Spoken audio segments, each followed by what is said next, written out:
Hello and welcome back. This is a video on how to build your REM pod using the same schematics as the very expensive REM pods that are branded. But first, let's look at the history of where the REM pod really originates from.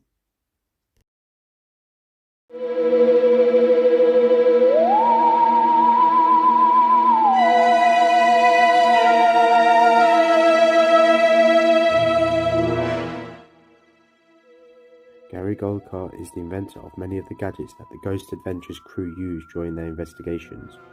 He invented these gadgets after his daughter Melissa was killed following a car crash. An example of one of these devices is the Melmeter, widely used within the paranormal community, followed by the REM pod. This is no discredit to Gary, as if I was in his circumstances, I would do exactly the same, and I'll try any means possible to communicate with my loved ones. But before we get on to a build, let's just discuss a little what the REM pod is and how does it actually work. The REM pod has an EM radiating antenna that detects energy, disturbances and fluctuations using multicoloured lights and an audible alarm. But what most people don't know is that the REM pod is actually a rebranded, modified version of the theremin, invented by Leon Theremin in the 1920s. He invented it as a musical instrument controlled by the magnetic frequency of the movement of the human operator.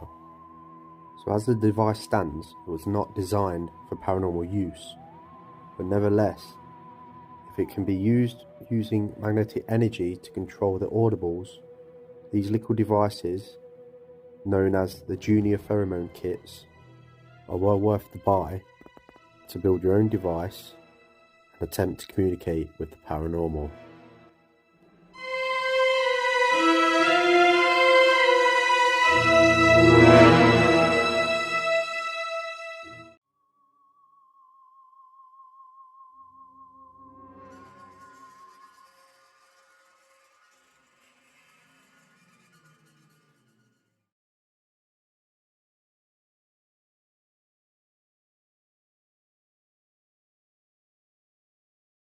So now we know what the REM pod really is.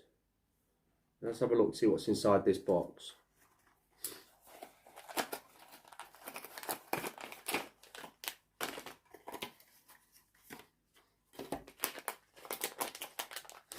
So the box comes with a sealed pack to keep the electronics safe. I think it's like a static resistant pack.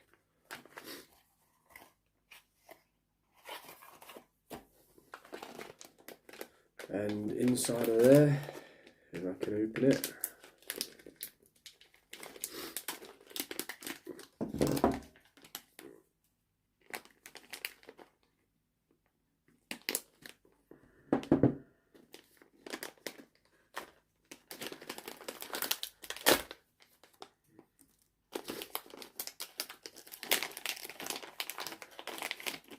you've got the chipboard. Tells you exactly where everything goes. So simple. It is labelled Junior Electronical Kit. Everything you need on there. And you've got a load of little pieces there. So what I'm going to do, I'm just going to put it right in front of me. And yeah, we'll get building.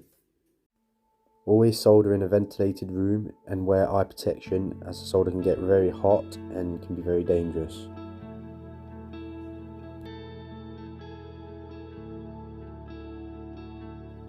Also a little tip on when soldering, always take your time, as it's not the easiest thing to do, especially for beginners like me and you.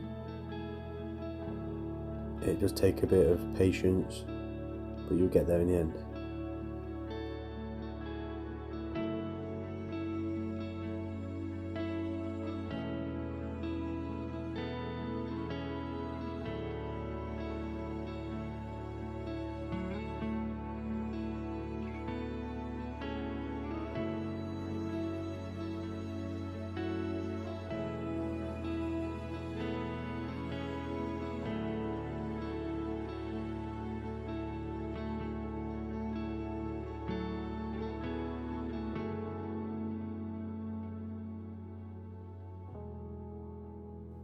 What I prefer to do is start with the larger items on the chipboard, the one with the most pins on it, just to get it out of the way, and it makes it a lot more easier to concentrate on the smaller things.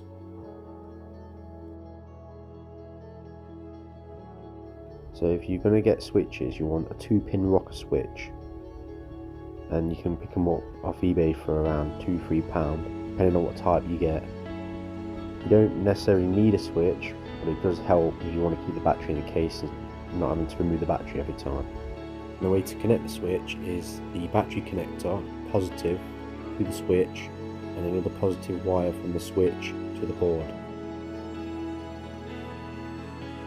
Another thing I thought I'd mention is, once you've paid for the soldering kit, you don't need to buy that again, so let's save you money on your next projects, because there's plenty of projects you can build for your ghost hunting equipment. As you can see, I'm no professional solderer, but it's worth doing it yourself over paying hundreds of pounds for the same item done by somebody else. Depending on the type of box you're using, it can be very tricky to get the device in there without damaging it, but just take your time and you'll get there.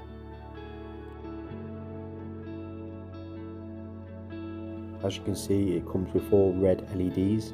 If you do wish to switch the colours out for other coloured LEDs, it doesn't affect the board whatsoever.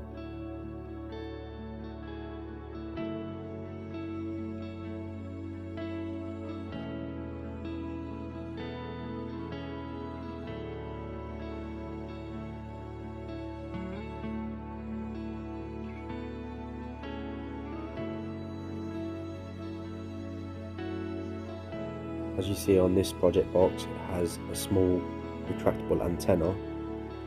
You do not need the antenna, as you can use wire, you can use a bit of metal within the box, or like I've done with previous projects where I've made a handheld REM where I've connected the wire to the front of the box on an aluminium plate, and I've also added an extra wire to an AUX port so I can plug in an antenna. You can make it as fancy as you'd like, or you can have it as basic as possible.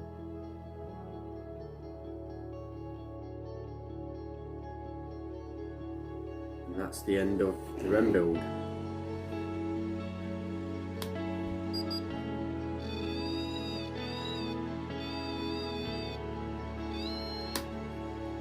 So this one was built into an old project box with a REM pad already was in it.